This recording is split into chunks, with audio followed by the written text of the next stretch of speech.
জীবনে একবার হলেও একটি দুরূদ পড়বেন, সকল রোগ থেকে মুক্তি পাবেন। যাদের বড় ধরনের রোগ হয়ে গিয়েছে, জটিল ও কঠিন রোগ, কোনো চিকিৎসায় আপনি রোগ সারাতে পারছেন না, আপনি ছোট্ট একটি দুরূদ পড়তে পারেন। মনে রাখবেন, আমরা অনেকেই কিন্তু দুরূদ পড়ি এবং দুরূদের ফজিলত অনেক বেশি। কেননা দুরূদ পড়লে আল্লাহ তাআলা অভাব দূর করেন, বিপদ দূর করেন, কষ্ট দূর করেন, বালা মুসিবত দূর করেন।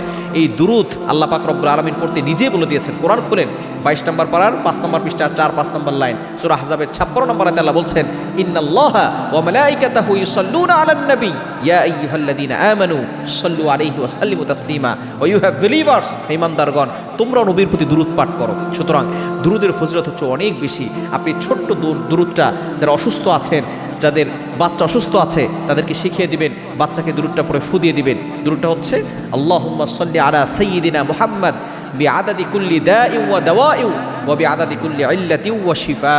এই ছোট্ট দুরূদটা আপনি বারবার পড়বেন। যারা অসুস্থ আছেন, দেখবেন আল্লাহ তাআলা আপনাকে সুস্থতার নিয়ামত দান করবেন। দোয়া কবুল হচ্ছে না, এই দুরূদটা আপনি 100 বার করে আল্লাহর কাছে দোয়া করেন, আল্লাহ তাআলা দোয়া কবুল করবেন।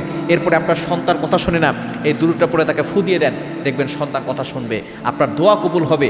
অসুস্থতা থেকে আল্লাহ পাক রব্বুল আলামিন চিরতরে মুক্তির ব্যবস্থা করে দিবেন।